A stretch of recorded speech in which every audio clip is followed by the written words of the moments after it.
세상 사람들은 다들 며느리가 여우라고 욕하더군요. 저도 그런 줄만 알았습니다. 제가 밥상머리에서 며느리 눈치 볼 때마다 제 숟가락 위에 고등어 살점 올려주며 눈시울 붉히던 우리 착한 아들. 그놈이 제 유일한 희망인 줄 알았습니다. 하지만 여러분, 부디 속지 마십시오. 내 뱃속으로 낳아 기저귀 갈아 키운 그 자식이 가장 끔찍한 칼을 등 뒤에 숨기고 있을 줄 누가 알았겠습니까? 평생 시장 바닥에서 생선 내장 만져가며 모은 30억짜리 건물. 그 등기 권리증이 아들놈 손에 넘어간 바로 그날 밤. 저는 방문 너머로 듣고 말았습니다. 효자 가면을 벗어던진 아들의 그 소름 끼치는 목소리를 말입니다. 어머니 치매, 이제 우리가 만들어드리면 되는 거야. 피가 거꾸로 솟는 배신감에 치를 떨었지만 저는 입을 다물었습니다. 놈들을 잡기 위해선 제가 진짜 미친 척을 해야 했으니까요. 30억 건물과 맞바꾼 내 인생의 가장 잔혹한 복수극, 지금부터 시작합니다. 사연이 듣기 전에 좋아요와 구독 눌러주세요. 행복이 찾아올 거예요. 다음 날 아침이었습니다. 제 몸에선 평생 생선 비린내가 떠나질 않았습니다. 남들은 역하다며 코를 막고 지나가도 저한테는 그 냄새가 돈 냄새였고 살 냄새였습니다. 새벽 3시 남들 다 자는 시간에 일어나 언손 호호 불어가며 동태 내장을 따고 고등어 배를 갈랐습니다. 그렇게 40년입니다. 시장에서 독한 년 악바리 소리 들어가며 악착같이 모은 돈으로 번듯한 5층짜리 상가 건물 하나를 올렸을 때 저는 세상을 다 가진 기분이었습니다. 이제 내 인생에도 볕들 날만 남았구나, 그렇게 믿었습니다.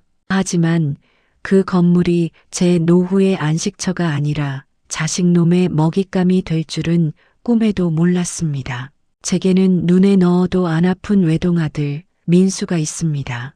어미가 시장판에서 구르는 동안 구김살 없이 반듯하게 자라 명문대까지 나온 자랑스러운 아들이지요. 문제는 며느리였습니다. 부잣집 딸이라며 시집 올 때부터 기세가 등등하더니 명절에 와서도 손 하나 까딱 안 하고 소파에 앉아 다리만 꼬고 있는 그런 여자였습니다. 어머니, 밥상 아직 멀었어요? 애 아빠 배고프다는데. 그럴 때마다 제 속을 달래주는 건 아들이었습니다. 아들은 부엌으로 달려와 제 퉁퉁 부은 손을 잡고 울먹거렸습니다. 엄마, 미안해. 저 사람이 철이 없어서 그래. 내가 대신 사과할게. 엄마 고생하는 거 내가 다 아는데. 아들은 제 젖은 손을 자기 옷자락으로 닦아주며 며느리 몰래 제 주머니에 용돈 봉투를 찔러 넣곤 했습니다. 그런 아들을 보며 저는 생각했지요. 그래, 며느리는 밉지만 내 아들이 저렇게 착하니 참고 살자. 내 새끼 보고 사는 거지. 그게 제 인생 최대의 착각이었습니다. 사단이 난 건 한 달 전이었습니다. 아들이 며칠째 수척한 얼굴로 밥도 못 먹고 한숨만 푹푹 쉬더군요. 사업이 어렵다는 건 알고 있었지만 그날은 분위기가 달랐습니다. 밤늦게 제 방으로 들어온 아들이 털썩 무릎을 꿇었습니다. 엄마, 나 좀 살려주세요. 아들의 눈에서 닭똥 같은 눈물이 뚝뚝 떨어졌습니다. 거래처에 줄 돈이 막혀서 당장 다음 주면 부도가 난다고 했습니다. 부도만 나면 다행인데 사기죄로 감옥에 갈 수도 있다며 내 다리를 붙잡고 오열했습니다. 엄마, 딱 한 번만 도와줘요. 이번 고비만 넘기면 내가 평생 엄마 발 닦아드리면서 살게. 나 감옥 가면 우리 애들은 어떡해. 가슴이 철렁 내려앉았습니다. 평생 고생해서 지킨 건물이지만 아들이 감옥에 간다는데 어떤 애미가 그걸 보고만 있겠습니까?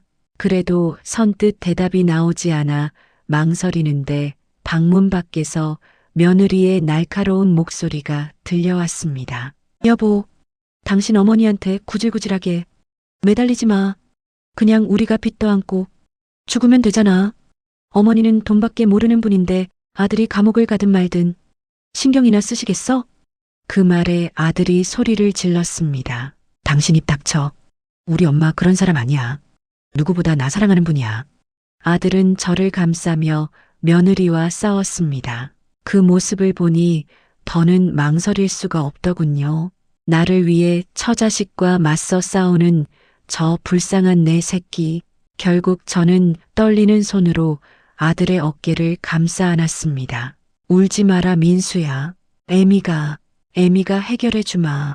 그 길로 법무사 사무실에 갔습니다. 증여계약서 그 종이 한 장이 뭐라고 손이 그렇게 떨리던지요. 인감도장을 꺼내는데 40년 전 좌판에서 첫 생선을 팔았을 때처럼 심장이 쿵쾅거렸습니다. 이 도장을 찍으면 이제 내 명의로 된 건 아무것도 남지 않는다. 불안한 마음에 아들의 얼굴을 쳐다봤습니다. 아들은 세상에서 가장 간절하고 착한 눈빛으로 저를 바라보고 있었습니다. 마치 갓난쟁이 때 저를 올려다보던 그 순수한 눈망울처럼요. 그래, 내 아들이다. 남도 아니고 내 아들인데 무슨 걱정이냐. 꾹 선명한 붉은 인주밥이 계약서 위에 찍혔습니다. 그 순간 제 인생의 주도권이 아들에게로 넘어갔습니다. 사무실을 나오는데 아들이 제 손을 꼭 잡으며 말했습니다. 고마워 엄마. 진짜 고마워. 내가 평생 효도할게. 엄마는 이제 아무 걱정 말고 나만 믿고 편하게 살아. 그때는 몰랐습니다. 그 따뜻했던 아들의 손이 제 목을 조르는 밧줄이 될 줄은. 등기 권리증이 넘어가고 정확히 하루 뒤 아들의 태도는 180도 달라졌습니다. 아니, 달라진 정도가 아니었습니다.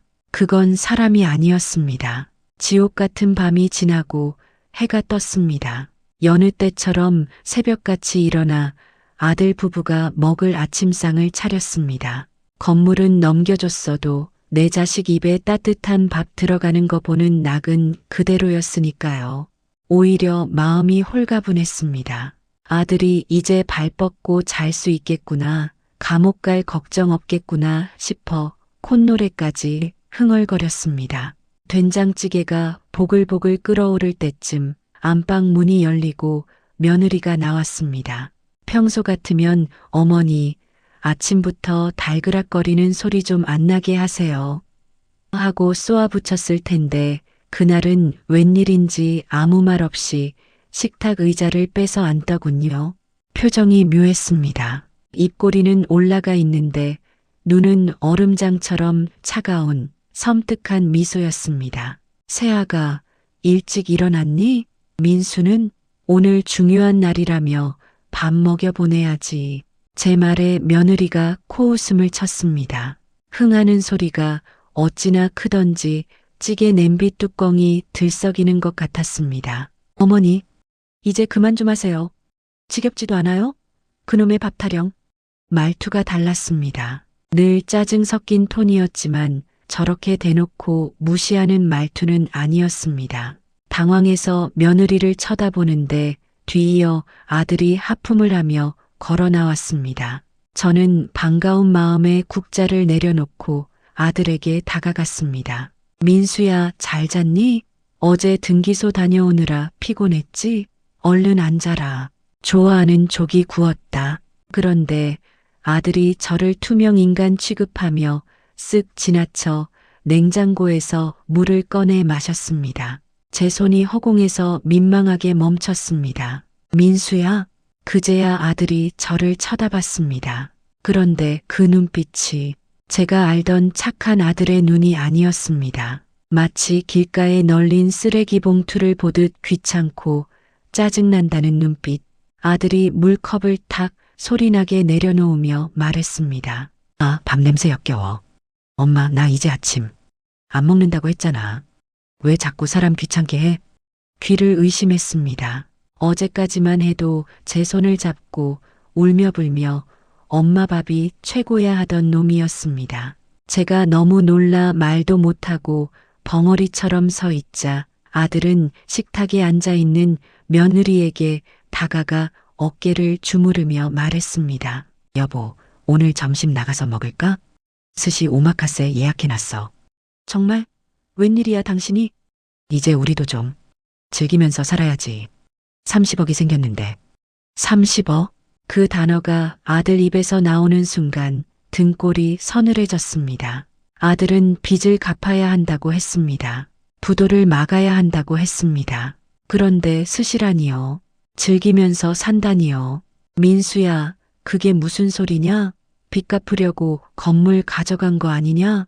거래처에 돈 줘야 한다며. 제 물음에 아들이 천천히 고개를 돌렸습니다. 그리고 입꼬리를 비릿하게 올리며 말했습니다. 엄마, 노인네가 눈치도 없고 참, 그걸 진짜 믿었어? 뭐라고? 빚은 무슨, 내 사업 잘만 돌아가요. 엄마가 그 건물 끌어안고 안 죽으니까 연기 좀 한 거 아니야. 순간 눈앞이 캄캄해지고 다리에 힘이 풀려 그 자리에 주저앉았습니다. 이게 꿈인가? 내가 지금 악몽을 꾸고 있는 건가? 바닥에 주저앉은 저를 내려다보며 며느리가 까르르 웃음을 터뜨렸습니다. 여보, 당신 연기 대상감이라니까? 어머니 감동해서 우는 거 봤어? 어제 진짜 웃음 참느라 혼났네. 야, 말도 마라. 쭈글쭈글한 손잡고 우는데 비위상해서 토할 뻔했어. 생선 비린내가 어찌나 심하게 나는지 씻어도 냄새가 안 빠지더라. 아들은 혐오스럽다는 듯 자기 손을 옷에 벅벅 문질렀습니다. 어제 제 눈물을 닦아주던 그 옷자락에 이제는 더러운 것을 닦아내고 있었습니다. 가슴 깊은 곳에서 뜨거운 덩어리가 울컥 올라왔습니다. 분노인지 슬픔인지 아니면 내리사랑이라 믿었던 40년 세월이 부정당한 충격인지 알 수 없었습니다. 너희들 사람이냐? 어떻게 나한테 이럴 수가 있어? 내가 너를 어떻게 키웠는데? 제가 바닥을 치며 소리치자 아들의 표정이 순식간에 악기처럼 변했습니다. 그가 성큼성큼 다가와 제 앞을 가로막았습니다. 어떻게 키우긴 뭘 어떻게 키워? 시장 바닥에서 생선 냄새 풍기면서 쪽팔리게 키웠지. 내가 친구들한테 엄마 시장 장사꾼이라고 말도 못하고 얼마나 창피했는지 알아? 민수야. 그리고 늙으면 돈 내놓고 물러나는 게 순리야. 그동안 쥐고 있었던 게 욕심이지. 이제 건물 내 거니까 이 집에서 나갈 준비나 하세요. 나가라니. 어디로? 어디긴 어디야. 요양원이지. 마누라가 좋은데 알아봤대. 산 좋고 물 좋은 시골 구석으로. 아들은 그 말을 남기고 며느리와 함께 방으로 들어가 버렸습니다. 쾅 하고 닫힌 방문 소리가 제 인생의 종소리처럼 들렸습니다. 부엌 바닥에 덩그러니 남겨진 저는 식어 빠진 된장찌개를 보며 하염없이 울었습니다. 가슴을 쥐어뜯고 바닥을 긁어도 이 억울함이 풀리지 않았습니다. 하지만 그날 밤 방문 너머로 들려온 그들의 통화 내용을 듣지 못했다면 저는 아마 화병으로 죽었을지도 모릅니다. 물을 마시러 나왔다가 반쯤 열린 안방 문 사이로 아들의 목소리가 새어나왔습니다. 원장님. 네네. 저희 어머니가 치매가 좀 심하세요. 멀쩡해 보이는데 갑자기 공격적으로 변하거든요. 네, 독방에 가둬도 상관없습니다. 약 좀 세게 써서 하루 종일 잠만 자게 해도 되고요. 네, 돈은 얼마든지 드릴 테니까 아예 못 나오게만 해주세요. 손이 입을 틀어막았습니다. 단순히 요양원에 보내는 게 아니었습니다. 멀쩡한 저를 치매 환자로 둔갑시켜 감금하려는 수작이었습니다. 약물로 저를 재워 평생 빛도 못 보게 하려는 끔찍한 계획. 그 순간 흐르던 눈물이 뚝 그쳤습니다. 몸의 떨림도 멈췄습니다. 대신 머릿속이 차갑게 식어갔습니다. 그래, 니들이 나를 미친년 취급하겠다 이거지? 저는 부엌으로 가서 식칼을 꺼내는 대신 거울 앞에 섰습니다. 그리고 헝클어진 머리를 더 세게 쥐어뜯고 눈을 희번덕하게 떴습니다. 원한다면 보여주마. 진짜 미친년이 어떤 건지. 해가 떴습니다. 저는 거울 속 제 얼굴을 한참이나 들여다보았습니다. 푸석한 피부, 퀭한 눈, 누가 봐도 불쌍한 노인네의 얼굴이었습니다. 하지만 제 눈동자 깊은 곳에는 시퍼런 도끼가 서려 있었습니다. 민수야, 내가 원한 게 치매 걸린 엄마였지? 그래, 소원대로 해주마. 대신 그 대가는 아주 비쌀 거다. 거실로 나갔습니다. 소파 위에는 어제 며느리가 백화점에서 사온 명품 가방이 놓여 있더군요. 30억 건물이 넘어가자마자 보란듯이 사들인 1,000만 원이 넘는다는 그 가방, 반질반질한 가죽이 참 좋아 보이더군요. 저는 부엌으로 가서 가위를 들었습니다. 그리고 가방을 들고 화장실로 들어갔습니다. 서걱, 서걱, 가죽 잘리는 소리가 그렇게 경쾌할 수가 없었습니다. 1,000만 원짜리 명품이 순식간에 너덜너덜한 걸레 조각이 되었습니다. 저는 그걸 물에 푹 적셔서 며느리가 아끼는 하얀색 러그 위에 던져놓고 콧노래를 불렀습니다. 잠시 후 안방 문이 열리고 하품을 하며 나오던 며느리의 비명소리가 집안을 뒤흔들었습니다. 아, 이게 뭐야? 내 명품 가방. 여보, 여보 나와봐. 아들이 팬티 차림으로 뛰쳐나왔습니다. 거실은 난장판이 되어 있었고 저는 그 한가운데 앉아 가위질을 계속하고 있었습니다. 아들이 사색이 되어 소리쳤습니다. 엄마, 지금 뭐 하는 거야? 저는 천천히 고개를 들어 초점 없는 눈으로 아들을 바라보며 희죽 웃었습니다. 어머, 민수냐? 이것 봐라. 내가 우리 손주 주려고 딱지를 만들고 있어. 가죽이 질겨서 딱지가 아주 잘 넘어가겠어. 뭐? 딱지? 엄마 미쳤어? 그게 얼마짜린데? 며느리는 바닥에 주저앉아 가방 조각을 부여잡고 통곡을 했습니다. 그 꼴을 보니 10년 묵은 체증이 쑥 내려가는 것 같았습니다. 아들이 제 손에서 억지로 가위를 뺏으며 밀쳤습니다. 제가 힘없이 뒤로 벌러덩 넘어지자 아들이 씩씩거리며 소리쳤습니다. 진짜 노망이 나도 단단히 났네. 여보, 당장 병원에 전화해. 지금 당장 와서 끌고 가라고 해. 아들은 분을 이기지 못하고 발로 소파를 걷어찼습니다. 저는 바닥에 누운 채로 속으로 쾌재를 불렀습니다. 그래, 더 화를 내라. 더 미쳐 날뛰어라. 그래야 동네방네 소문이 나지. 며느리가 덜덜 떨리는 손으로 전화를 걸었습니다. 네, 원장님. 지금 당장요. 사람을 보내주세요. 시어머니가 칼을 들고 설쳐요. 네, 아주 위험해요. 칼을 들었다니요. 가위였는데 말입니다. 저것들은 없는 말도 참 잘 지어냅니다. 그런데 전화를 끄는 며느리가 도끼 어린 눈으로 저를 쏘아보며 아들에게 속삭였습니다. 여보, 앰뷸런스 오려면 30분은 걸린대. 그 사이에 저 노인네 방에 가둬. 또 무슨 짓을 할지 몰라. 그래, 알았어. 엄마, 일어나. 방으로 들어가. 아들이 제 팔을 거칠게 잡아 끌었습니다. 이대로 방에 갇히면 꼼짝없이 요양원차에 실려가게 될 터였습니다. 지금이 기회였습니다.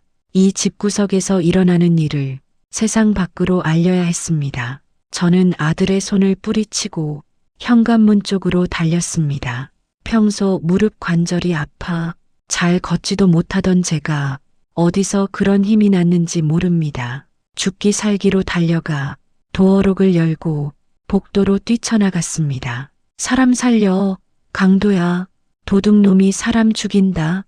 복도가 쩌렁쩌렁 울리도록 고래고래 소리를 질렀습니다. 아들이 당황해서 맨발로 쫓아나왔습니다. 엄마, 조용히 안 해? 쪽팔리게 진짜. 아들이 제 입을 틀어막으려 달려들었습니다. 그 순간 앞집 문이 열리고 505호 아주머니가 고개를 내밀었습니다. 엘리베이터 쪽에서는 출근하려던 602호 총각도 놀란 눈으로 쳐다보고 있었습니다. 관객이 모였습니다. 이제 연기의 클라이맥스를 보여줄 차례였습니다. 저는 아들의 손을 와락 깨물어 버렸습니다. 아! 아들이 비명을 지르며 손을 뺐고 저는 그 틈을 타 바닥에 뒹굴며 옷을 풀어 헤쳤습니다. 마치 폭행당한 것처럼 보이게 말이죠. 아이고 동네 사람들, 이놈이 내 재산 30억 뺏어가더니 이제 나를 죽이려고 합니다. 며느리랑 짜고 나를 감금했어요. 밥도 안 줘요. 살려주세요.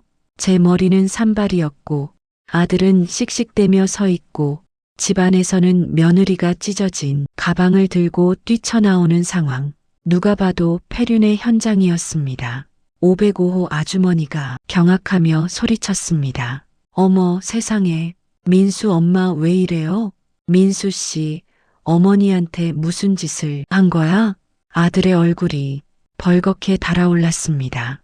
평소 젠틀하고 효자라고 소문난 자신의 이미지가 와장창 깨지는 순간이었으니까요.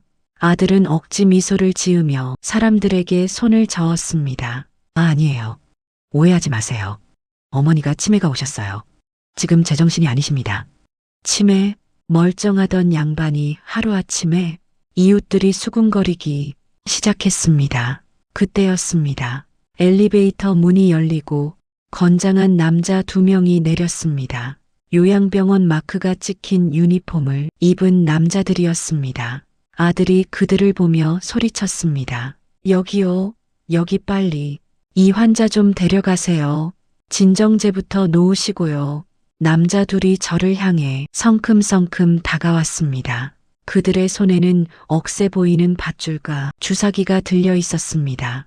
이대로 끌려가면 끝이었습니다. 저는 바닥에 엎드린 채 505호 아주머니의 바짓단을 죽기 살기로 붙잡았습니다. 성님, 나 좀 도와줘. 나 안 미쳤어. 저놈들이 내 돈 뺏고 가두려는 거야. 내 품속에 증거가 있어.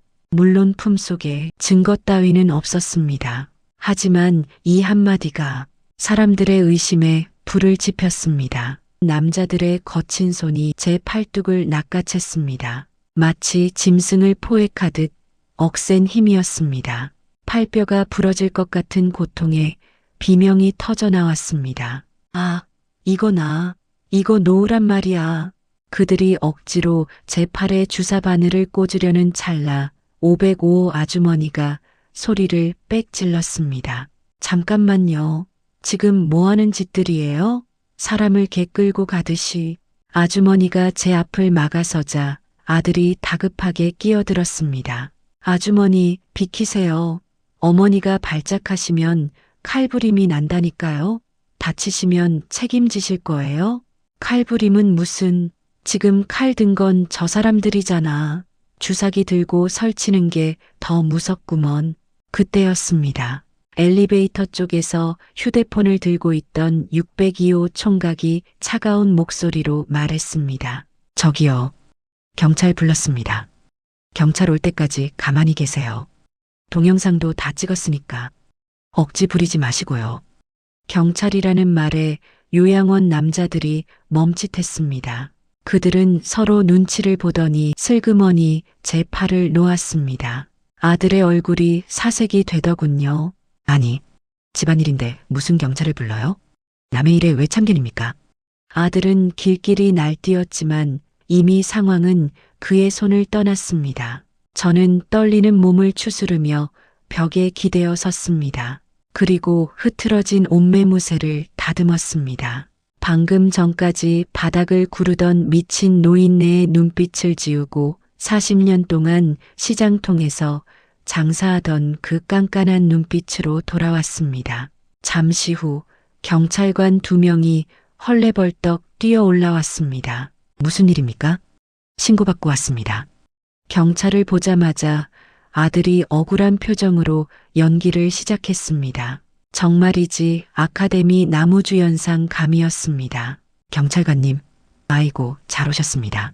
제 어머니가 치매가 심하셔서 자해를 하고 며느리를 죽인다고 협박을 해서 병원으로 모시려는 중이었습니다.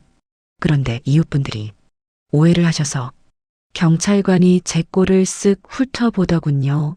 산발한 머리, 찢어진 옷, 멍든 팔, 누가 봐도 통제 불능의 환자처럼 보였을 겁니다. 경찰관이 고개를 끄덕이며 요양원 직원들에게 손짓하려던 그 순간 제가 입을 열었습니다. 아주 또렷하고 차분하고 냉정한 목소리로 말입니다. 경찰 양반, 내가 치매라고 합니까? 낮고 힘있는 목소리에 경찰관도 아들도 구경하던 이웃들도 모두 숨을 죽였습니다. 저는 품속에서 꼬깃꼬깃한 종이 한 장을 꺼냈습니다. 어제 법무사 사무실에서 받아 챙겨두었던 증여계약서 사본이었습니다. 물론 법적 효력은 등기소에 넘어갔지만 날짜를 증명하기엔 충분했죠. 이걸 좀 보시오. 날짜가 언제로 되어 있소? 경찰관이 종이를 받아들고 읽었습니다. 2025년. 바로 어제 날짜네요? 그렇소. 어제입니다. 내가 어제 이 아들놈한테 시가 30억짜리 상가 건물을 증여해줬소. 법무사 앞에서 내 두 눈 똑바로 뜨고 인감도장 찍어줬단 말이요. 좌중이 술렁거렸습니다. 30억? 어제 줬다고? 수군거리는 소리가 들려왔습니다. 저는 아들을 똑바로 쳐다보며 말을 이었습니다. 경찰 양반, 상식적으로 말이 됩니까? 어제 30억 줄 때는 멀쩡하던 정신이 돈 넘어가고 딱 하루 지나니까 치매가 와서 칼부림을 한다? 이게 의학적으로 가능한 얘기요? 아니면 돈 챙기니까 늙은 애미가 필요 없어진 거요? 아들의 얼굴이 불그락푸르락해졌습니다. 입을 뻐끔거렸지만 반박할 말이 떠오르지 않는 모양이었습니다. 505 아주머니가 혀를 차며 거들었습니다. 어머 세상에. 그러고 보니 아까 민수 엄마가 30억 뺏겼다고 소리 질렀잖아. 그게 진짜였어? 와, 진짜 무서운 세상이네. 돈 받자마자 요양원? 쓰레기네 쓰레기. 이웃들의 눈빛이 경멸로 바뀌자 며느리가 악에 받쳐 소리쳤습니다. 아니에요. 어머님은 원래 정신이 어제는 잠깐 맑으셨던 거고 오늘은 발작하신 거라고요. 이 양반이 가위로 제 명품 가방 다 찢어놓은 거 못 보셨어요? 며느리가 너덜너덜해진 가방을 들어 보였지만 이미 분위기는 반전되었습니다. 경찰관이 아들에게 물었습니다. 아드님, 어제 증여받으신 거 맞습니까? 그게 맞긴 한데 그건 어머니가 원해서 주신 거고 일단 병원 이송은 보류하겠습니다. 어르신 말씀이 조리 있으시고 정황상 학대 의심 신고도 들어왔으니 조사부터 해야겠습니다. 다들 서로 가시죠. 경찰의 말에 요양원 남자들은 슬금슬금 뒷걸음질 치더니 엘리베이터를 타고 도망치듯 사라져버렸습니다. 아들은 머리를 감싸 쥐고 주저앉았고 며느리는 입술을 깨물며 저를 노려보았습니다. 저는 경찰관의 부축을 받으며 일어섰습니다. 그리고 스쳐 지나가는 아들의 귀에 대고 아무도 못 듣게 작게 속삭였습니다. 민수야, 이제 1라운드 끝났다. 지옥은 이제부터야. 그날 우리는 경찰서로 갔습니다. 하지만 저는 알고 있었습니다. 법은 증거 싸움이고 이미 건물은 넘어갔으니 당장 되찾을 방법은 없다는 것을요. 경찰도 가족 간의 민사 문제라며 훈방 조치할 게 뻔했습니다. 하지만 상관없었습니다. 제 목표는 건물을 되찾는 게 아니라 놈들을 말려 죽이는 것이었으니까요. 경찰서를 나오면서 저는 결심했습니다. 이제 집으로 돌아가면 진짜 전쟁을 시작해야 한다고. 그런데 경찰서 문을 나서는데 낯선 번호로 문자가 한 통 왔습니다. 문자를 확인한 제 손이 덜덜 떨리기 시작했습니다. 그건 제 며느리가 보낸 것이 아니었습니다. 생각지도 못한 사람, 바로 제 죽은 남편의 동생, 시동생이었습니다. 형수님, 민수가 건물 가져갔다면서요? 저랑 얘기 좀 합시다. 형수님이 모르는 민수의 비밀이 하나 더 있습니다. 아들의 비밀? 도대체 저놈은 감추고 있는 게 얼마나 더 많단 말입니까? 경찰서 앞 낡은 다방, 쌍화차 노른자가 터지지도 않은 채 식어가고 있었습니다. 제 앞에는 10년 만에 나타난 시동생이 앉아 있었습니다. 남편이 죽고 나서 유산 문제로 멱살잡이까지 하고 연을 끊었던 그 인간. 여전히 눈빛이 뱀처럼 흐릿하고 비열해 보였습니다. 형수님, 얼굴이 많이 상하셨네. 하긴 30억을 털렸으니 잠이 오겠어요? 시동생이 비아냥거리며 담배를 입에 물었습니다. 저는 참을 수 없는 불쾌함에 쏘아붙였습니다. 본론만 말해요. 민수 비밀이 뭐라는 거야? 돈 뜯어내려고 온 거면 당장 일어날 테니. 에이, 섭섭하게 핏줄이잖아요. 민수가 형수님 요양원에 가둔다고 했을 때 제가 얼마나 놀랐는지 아세요? 근데 형수님, 민수가 그 건물을 왜 그렇게 급하게 달라고 했는지 진짜 사업 때문이라고 믿으세요? 가슴이 쿵 내려앉았습니다. 사업이 어렵다며 울던 아들의 얼굴이 스쳐 지나갔습니다. 부도가 난다고 했어. 거래처 막아야 한다고. 푸아하. 시동생이 다방이 떠나가라 웃음을 터뜨렸습니다. 지나가던 종업원이 힐끔거릴 정도로 경박한 웃음소리였습니다. 그는 웃다가 사례가 들렸는지 캑캑거리더니 품 안에서 서류 봉투 하나를 꺼내 테이블 위에 던졌습니다. 형수님, 아드님은요, 사업가가 아닙니다. 타짜지, 타짜. 뭐, 인터넷 불법 도박 아시죠? 거기에 미쳐서 회사 공금 횡령하고 사채까지 끌어다 썼어요. 지금 빚이 얼마인 줄 아세요? 원금만 20억이 넘어요. 세상이 핑 도는 것 같았습니다. 손이 덜덜 떨려 찻잔을 잡을 수도 없었습니다. 생선 비린내 맡아가며 10원 한 장 아끼려고 콩나물값 깎아가며 모은 돈이었습니다. 그런데 도박이라니요. 공장 돌리다 망한 것도 아니고 노름판에 그 돈을 처박았단 말입니까? 시동생은 제 표정을 즐기듯 말을 이었습니다. 민수 그놈 형수님한테 건물 받자마자 사채업자한테 담보 제공 각서 썼을 겁니다. 아니, 이미 썼을걸요? 그놈들이 어떤 놈들인데. 건물 등기 넘어오는 순간 바로 경매 넘기려고 대기 중일 겁니다.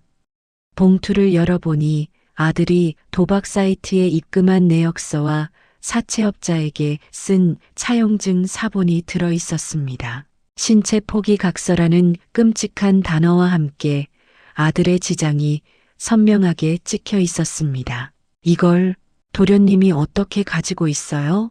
아, 제가 그쪽 사채 사무실이랑 좀 알거든요. 민수가 제 조카인 줄 알고 그쪽에서 연락이 왔더라고요.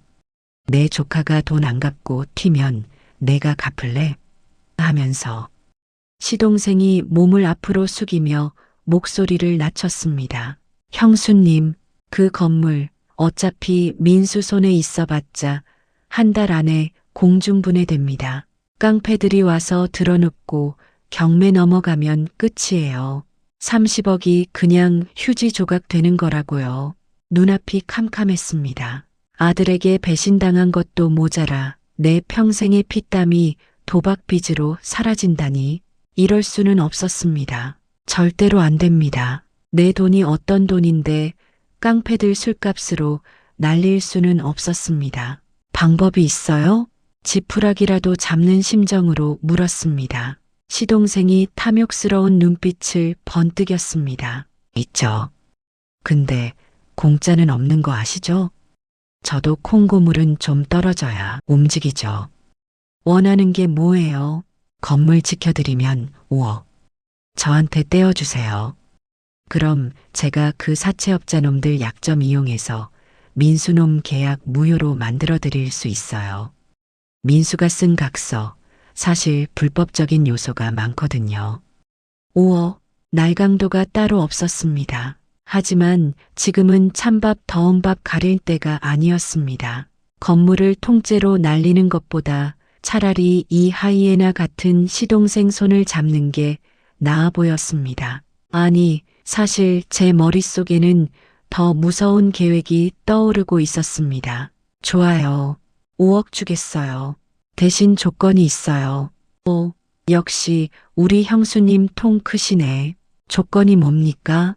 저는 차갑게 식은 쌍화차를 단숨에 들이키고 시동생을 노려보았습니다. 사채업자 대장, 그 사람 저랑 만나게 해줘요. 네. 독사파 두목을요? 아이고, 형수님, 그 사람들은 말이 안 통하는 짐승들이에요. 만나서 뭐 하시게요? 내 자식이 싼 똥, 내가 치우려는 것 뿐이니까 토달지 말고 약속 잡아요. 그리고 저는 테이블 위에 놓인 차용증 사본을 움켜쥐었습니다. 종이가 구겨지는 소리가 마치 아들의 뼈가 부러지는 소리처럼 들렸습니다. 민수 그놈한테는 비밀로 해요. 내가 이 사실을 안다는 거. 그놈이 안심하고 있을 때 쥐도 새도 모르게 목덜미를 물어야 하니까. 시동생은 제 섯을 퍼런 눈빛에 질린 듯 마른 침을 삼켰습니다. 형수님, 예전보다 더 독해지셨네. 알겠습니다. 오늘 저녁에 바로 자리 마련하죠. 시동생이 나가고 난 뒤 저는 한참 동안 텅 빈 찻잔만 바라보았습니다. 눈물은 나오지 않았습니다. 이미 제 마음속의 모정은 도박 내역서를 보는 순간 불타 없어져 버렸으니까요. 도박쟁이 아들, 사기꾼 며느리, 그리고 하이에나 같은 시동생. 이 지옥 같은 구렁텅이에서 내 건물을 지키는 방법은 하나뿐이었습니다. 내가 그들보다 더 지독한 악마가 되는 것, 호랑이 굴에 들어가서 호랑이 등을 타고 노는 것뿐이었습니다. 저는 자리에서 일어나 옷매무새를 다듬었습니다. 시장 바닥에서 칼잡이로 불리던 시절, 그 어떤 진상 손님도 기로 눌러버리던 그 기백을 다시 꺼냈습니다. 민수야, 내가 사채를 썼다고? 그래, 잘했다. 엄마가 그 사채, 뼈까지 발라먹는 무기로 써주마. 그날 저녁 저는 낡은 몸빼 바지 대신 장롱 깊숙이 넣어두었던 검은색 정장을 꺼내 입었습니다. 그리고 붉은 립스틱을 짙게 발랐습니다. 전쟁터로 나가는 장수의 마음으로. 도박판 하우스의 공기는 매캐했습니다. 문이 부서지며 열리자 도박판은 순간 얼어붙었습니다. 지하실 특유의 곰팡이 냄새와 담배 쩐내가 진동을 하더군요. 그곳은 제가 평생 살아온 생선 비린내 나는 시장통보다 더 역하고 더러운 곳이었습니다. 시동생은 잔뜩 겁을 집어먹고 제 뒤에 숨어 벌벌 떨고 있었습니다. 하지만 저는 허리를 꼿꼿이 폈습니다. 검은 정장 바지 주머니에 손을 찔러 넣고 또각또각 구두 굽소리를 내며 가장 안쪽 방으로 걸어 들어갔습니다. 방 안에는 덩치 큰 사내 셋, 그리고 소파 깊숙이 파묻혀 있는 한 남자가 있었습니다. 그가 바로 독사였습니다. 뱀눈처럼 찢어진 눈, 목덜미까지 올라온 문신. 그가 저를 보더니 피식 웃으며 담배 연기를 뱉었습니다. 뭐야? 웬 할망구를 데려왔어? 장마담, 여기가 경로당인 줄 알아? 시동생이 허리를 90도로 굽히며 기어 들어가는 목소리로 말했습니다. 형님, 그 민수 어머니 되십니다. 건물 원주인이시고요. 아, 그 호구 물주. 독사가 몸을 일으키더니 제 앞으로 다가왔습니다. 그 위압감이 대단했지만 저는 눈 하나 깜빡하지 않고 그를 올려다보았습니다. 수십 년간 취객들, 깡패들 상대로 칼자루 쥐고 장사해 온 저였습니다. 고작 문신 좀 그렸다고 쫄째가 아니었습니다. 할머니, 아들놈 대신 빚 갚으러 오셨어? 빈손 같은데? 독사가 제 어깨를 툭 쳤습니다. 저는 그 손을 매몰차게 쳐내며 차갑게 말했습니다. 손 치워. 비린내 올마. 순간 방 안의 공기가 얼어붙었습니다. 부하들이 이 여편 내가 하며 달려들려는데 독사가 손을 들어 제지했습니다. 그의 눈에 흥미롭다는 빛이 스쳐 지나갔습니다. 호, 깡다구가 보통이 아니네. 그래, 용건이 뭡니까?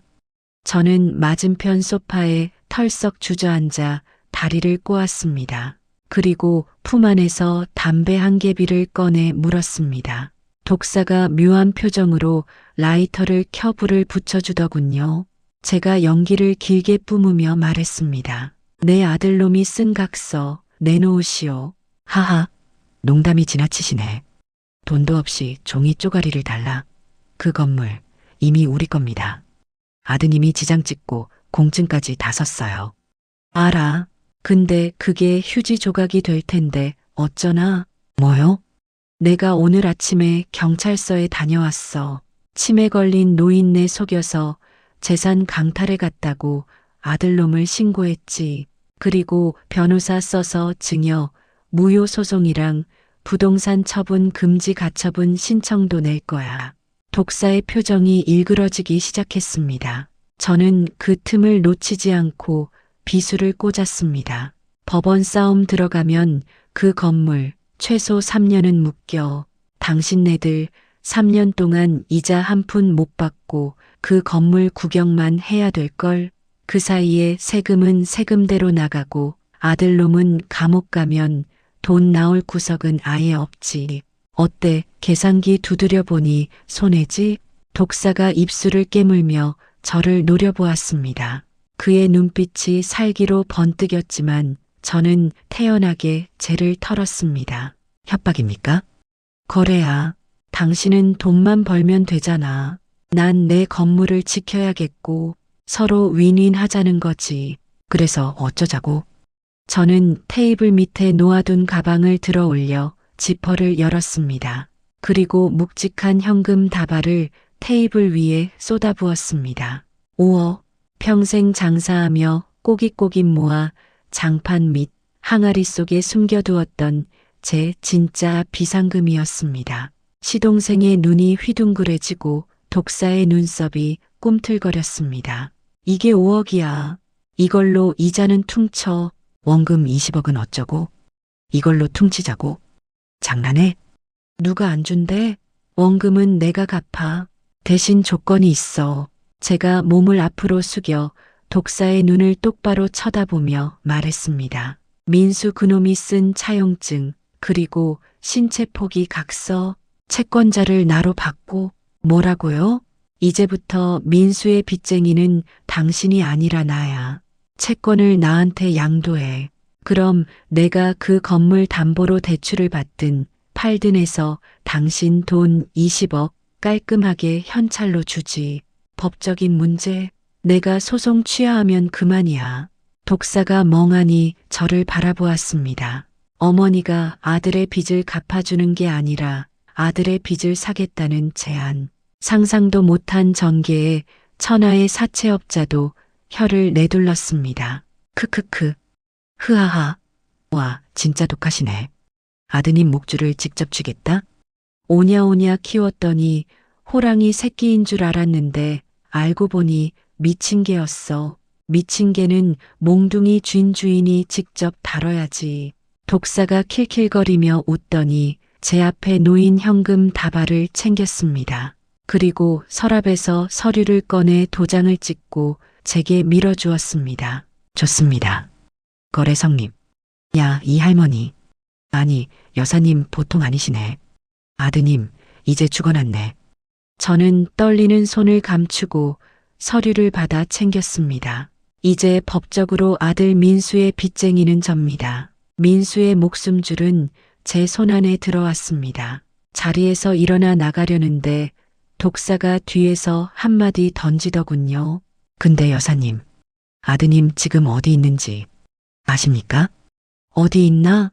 저기 옆방에서 남은 돈으로 마지막 한판 하고 있습니다. 며느리랑 같이요. 그 말을 듣는 순간 제 머릿속에서 툭 하고 마지막 끈이 끊어졌습니다. 부도 위기라더니 요양원에 엄마를 가두려더니 지금 여기서 노름을 하고 있어? 며느리랑 희희낙낙하며 저는 독사에게 물었습니다. 여기 소화기 어딨나? 네, 소화기는 저기 복도 끝에. 저는 대답도 다 듣지 않고 복도로 성큼성큼 걸어 나갔습니다. 빨간 소화기를 집어들었습니다. 묵직한 쇠 덩어리의 감촉이 손바닥에 전해졌습니다. 안전핀을 뽑을 생각은 없었습니다. 뿌리는 용도가 아니라 부수는 용도였으니까요. 옆방 문틈으로 아들의 목소리가 들렸습니다. 가자. 입원했다면 다시 30억이다. 엄마 요양원 보내고 건물 팔면 다 해결돼. 자기야, 파이팅. 이번엔 빨간색에 걸어. 며느리의 응원 소리에 아들이 환호를 질렀습니다. 저는 숨을 크게 들이쉬었습니다. 그리고 있는 힘껏 발로 문을 걷어찼습니다.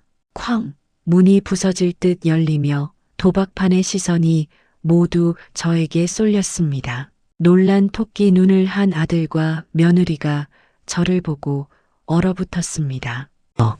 엄마.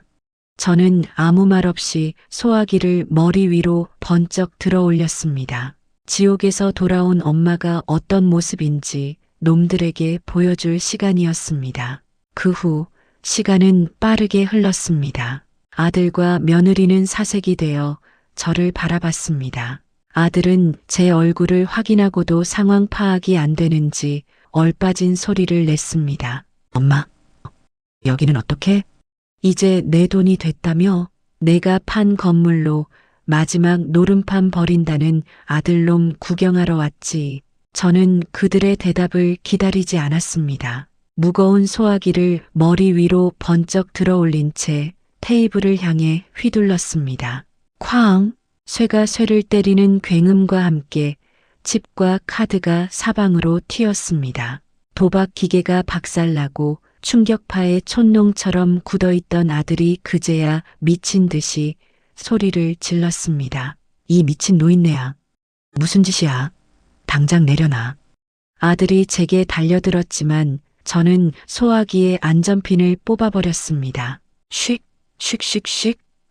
순식간에 하얀 소화액이 방안을 뒤덮었습니다. 온 사방이 뿌연 연기로 가득 차더니 노름꾼들의 얼굴과 도박판의 더러운 돈까지 모두 하얗게 덮어버렸습니다. 콜록, 눈 아파, 아들과 며느리는 기침을 하며 눈을 비볐습니다. 온몸이 하얀 소화액으로 뒤덮인 그들은 마치 갓 태어난 악마들처럼 보였습니다. 저는 소화기를 바닥에 쾅 내려놓고 그들에게 다가갔습니다. 숨막히는 연기 속에서 제 목소리는 섬뜩하리만치 차분했습니다. 며느리, 내 명품 가방 찢어졌을 때 그렇게 슬펐니? 지금 내 남편 인생도 이렇게 찢어졌어. 그것도 내가 보는 앞에서. 무슨 소리야? 엄마 치매 걸렸지. 당신 미쳤어. 며느리가 발악하며 저를 향해 달려들었지만 뒷방에서 지켜보던 독사가 부하들을 시켜 며느리를 붙잡았습니다. 가만히 있어. 이 판은 이제 끝났어. 독사가 입을 열자 아들의 얼굴이 희망과 불안으로 뒤엉켰습니다. 아들은 아직 독사가 자신의 편이라고 믿고 있었습니다. 형님, 저 노인네 좀 당장 끌고 나가요. 저 사람이 우리 노름판 망쳤어요. 저는 품속에서 아들의 빚이 적힌 차용증과 채권 양도 계약서를 꺼내 아들의 얼굴에 던졌습니다. 독사 형님이 내 노름판을 망친 게 아니야. 내 애미가 망친 거지. 서류가 아들의 얼굴에 부딪히더니 하얀 소화액이 묻은 바닥에 나풀거리며 떨어졌습니다. 아들은 떨리는 손으로 종이를 집어들었습니다.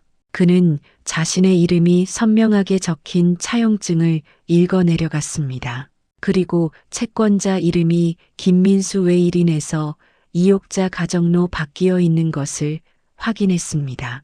아들의 눈이 산채로 뜯겨나가는 것처럼 커졌습니다. 이럴 수가. 엄마 이름이 왜?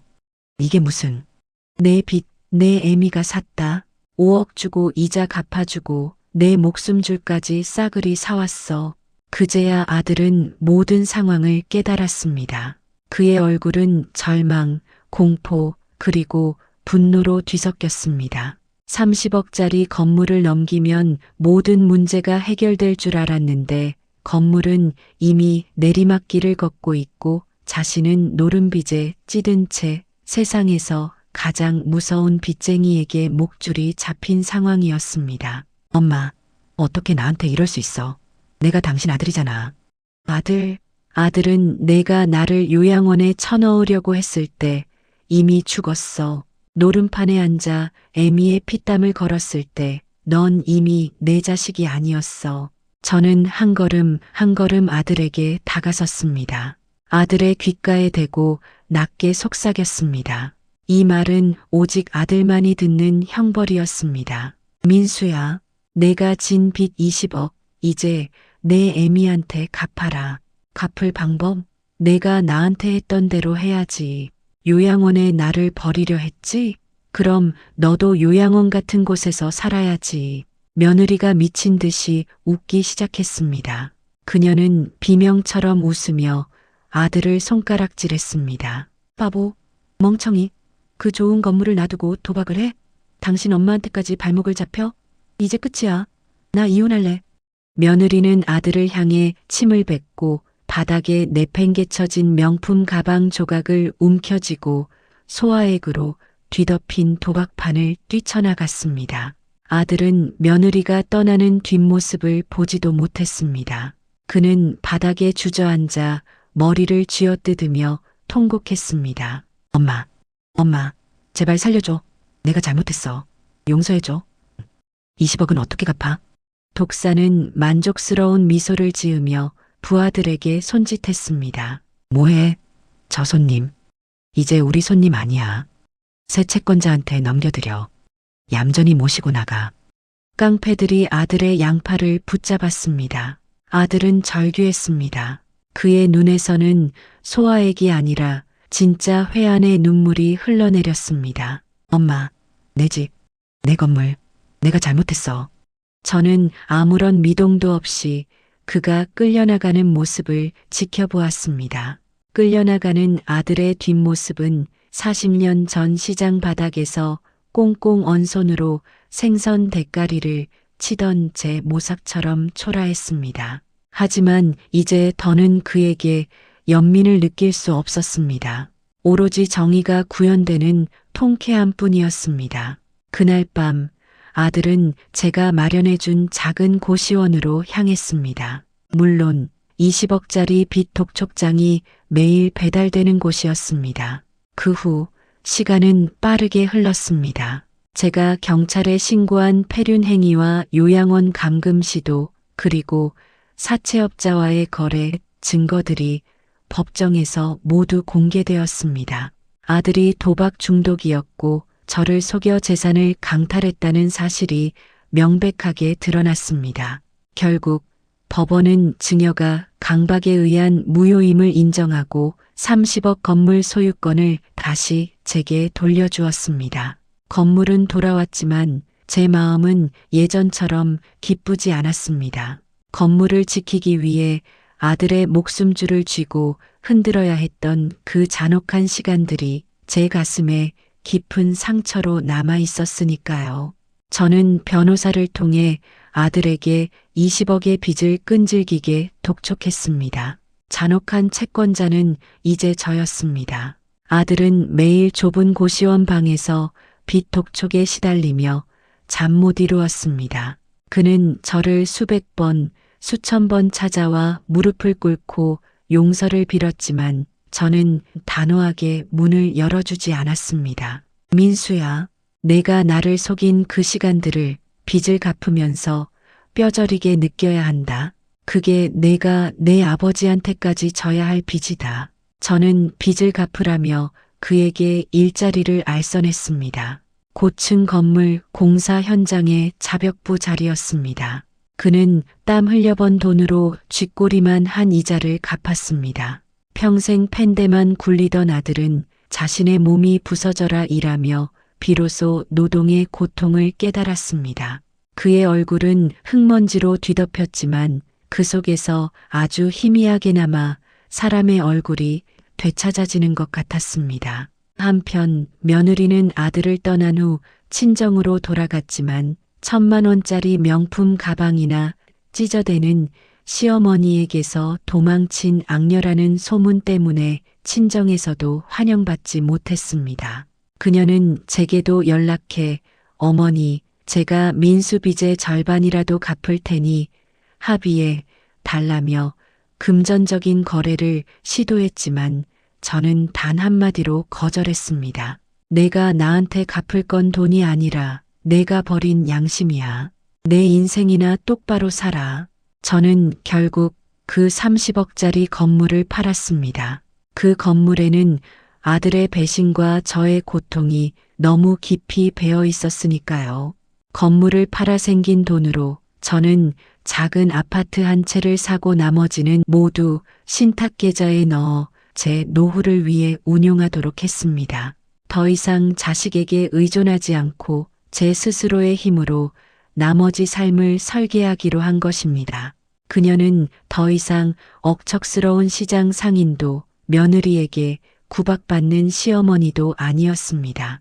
여행을 떠났고 평생 배우지 못했던 꽃꽂이를 배웠습니다. 가끔은 아들이 일하는 공사 현장 근처를 지나가며 그가 구슬땀을 흘리는 모습을 멀리서 바라보곤 했습니다. 아들을 향한 증오는 사라졌습니다. 대신 낯선 이를 향한 연민과 안타까움만 남았을 뿐입니다. 저는 아들이 빚을 갚는 한 그 빚 독촉을 멈추지 않을 겁니다. 그 20억이라는 숫자가 아들에게는 평생 짊어지고 가야 할 참회의 무게가 될 테니까요. 어쩌면 30억 건물을 잃을 뻔했던 이 모든 고통은 제가 뒤늦게나마 자식에게 의존하지 않는 독립된 인생을 살도록 하늘이 내린 형벌이자 축복이었는지도 모릅니다. 여러분 기억하십시오. 내 새끼가 내게 전부가 되는 순간 그 아이는 나에게 칼을 겨눌 수 있는 가장 강력한 무기가 됩니다. 부모의 자리는 헌신하는 자리가 아니라 내 인생의 주권을 굳건히 지키는 독립된 왕국이 되어야 합니다. 그래야 자식도 나도 모두가 비로소 평화로워질 수 있습니다. 오늘 이야기도 끝까지 들어주신 여러분 정말 감사해요. 좋아요와 구독 부탁드릴게요. 우리 모두 서로에게 상처 주지 말고 건강하게 오래오래 살았으면 좋겠어요. 고맙습니다. 다음 이야기에서 꼭 다시 만나요.